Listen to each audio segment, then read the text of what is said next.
গরমকাল মানেই এখন বিভিন্ন রকম পছন্দের ফল। চলো আজকে লিচু দিয়ে ভিডিওটা শুরু করি। হ্যালো এভরিওয়ান, তোমরা সবাই কেমন আছো? আমার এই ছোট্ট একটা ভিডিওতে তোমাদের অনেক অনেক ওয়েলকাম। তো এই যে দেখো, এখন আমি গিয়েছিলাম বাজারে, তো বাজার থেকে কেবলমাত্র বাড়িতে এসেছি। তারপরে ভাবলাম যে না, তোমাদের সঙ্গে একটু ভিডিও শেয়ার করি, কারণ এই মুহূর্তে আমার একটাও ভিডিও নেই। তো যাই হোক, একদম ঘেমে নিয়ে তো স্নান। তো বাজার থেকে কি কি এনেছি তোমাদের সঙ্গে ছোট্ট করে শেয়ার করি। তো এখানে আমি নিয়ে এসেছি আমার পছন্দের ফল লিচু। হ্যাঁ, আমার সব থেকে পছন্দের ফল হচ্ছে লিচু। লিচুটা প্রায় দিনই আমি আনছি, মানে যখনই চোখের সামনে পড়ে তখনই নিয়ে আসি। তো তার আর প্রত্যেক দিন তো আর ভিডিও করা যায় না, তবে মাঝে সাঝে লিচুর ভিডিও করি। তো যাই হোক, তার সাথে এখানে কিছু সবজি এনেছিলাম। আলু, পেঁয়াজ, একটু কাঁকরোল, উচ্ছে, ঢ্যাঁড়স, কাঁচা কলা, পটল, ঝিঙে, এই সমস্ত সবজিগুলো আর কি। তার সাথে কাঁচা লঙ্কা, ধনেপাতার বড়ি। তো এই সবজিগুলো এনেছি। তোমরা নিশ্চয়ই ভাবছো যে দিদিভাই একা থাকে, তারপরও এত সবজি কেন? দেখো, প্রত্যেকটা সবজি কিন্তু আমি একটা দুটো করে এনেছি, মানে বেশি সবজি কিন্তু আমি আনিনি। আর আজকে এই সমস্ত সবজি দিয়ে হবে বড়ি দিয়ে ঝোল আর উচ্ছে ভাজা। আজকে আমার রেসিপি হবে এই, কারণে এখন ভীষণ গরম, আর এই গরমে না মাছ, মাংস, ডিম খেতে একদমই ইচ্ছে করছে না গো। তাই ভাবলাম যে আজকে একটু সবজির ঝোল খাই। বেশ কয়েকদিন সবজি খাই না, তো ভাবলাম আজকে সব রকমের সবজি দিয়ে বড়ি দিয়ে ঝোল রান্না করি। তো যা ভাবা তাই কাজ। তো যাই হোক, রান্না বান্না শুরুও করে দিয়েছি অলরেডি।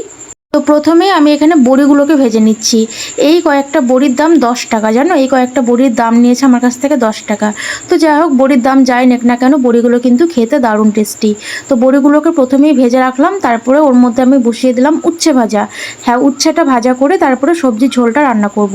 তো উচ্ছে ভাজার কী বা বলবো, শুধুমাত্র নুন আর হলুদ দিয়ে উচ্ছেটাকে ভেজেছি। তো আমি একটু আধ কাঁচা করেই ভেজেছি, যাতে তেতো ভাবটা থাকে, একবারে যাতে চলে না যায়। তো যাই হোক, ওটা হয়ে গেছে। তারপর এখন বসিয়ে দিয়েছি সবজির ঝোল। তো ফোড়নে দিয়েছি তেজপাতা, শুকনো লঙ্কা, একটু পাঁচফোড়ন আর রাঁধুনি। তো ফোড়ন দিয়েই আমি সমস্ত সবজি কেটে ধুয়ে রেখেছিলাম, তো সমস্ত সবজিগুলোকে এর মধ্যে দিয়ে দিয়েছি। এখানে কিন্তু 5-6 রকমের সবজি আছে। আর সবজিগুলোকে দেওয়ার পর আমি নুন আর হলুদ দিয়ে একটু নাড়াচাড়া করে সবজিগুলোকে তেলের মধ্যে ভেজে নেব। অনেকে করে কি একটা একটা করে সবজি ভেজে তুলে রাখে, তবে সত্যি বলতে এত গরমে অত এনার্জি নেই। একসঙ্গে সব সবজি দিয়ে একটু কোনো রকমের নাড়াচাড়া করে ঝোলটা আর কি করে নেব। তো এখানে আমি কী কী সবজি দিয়েছি তোমাদের সঙ্গে একটু শেয়ার করি। আমি দিয়েছি এখানে আলু, কাঁচা কলা, ঝিঙে, ঢ্যাঁড়স, পটল, কাঁকরোল, এই সমস্ত সবজিগুলো আর কি। তো যাই হোক, সবজিগুলো মোটামুটি ভাজা হয়ে গেছে। এর মধ্যে আমি এখন দিয়ে দেবো কাঁচা লঙ্কার গ্রেট করে রাখা আদা। আমি সত্যি বলতে আদা আর কাঁচা লঙ্কাটা বাটবো বলে মিক্সির মধ্যে রেখেছিলাম, কিন্তু হঠাৎ করে দেখি মিক্সিটা আমার খারাপ হয়ে গেছে।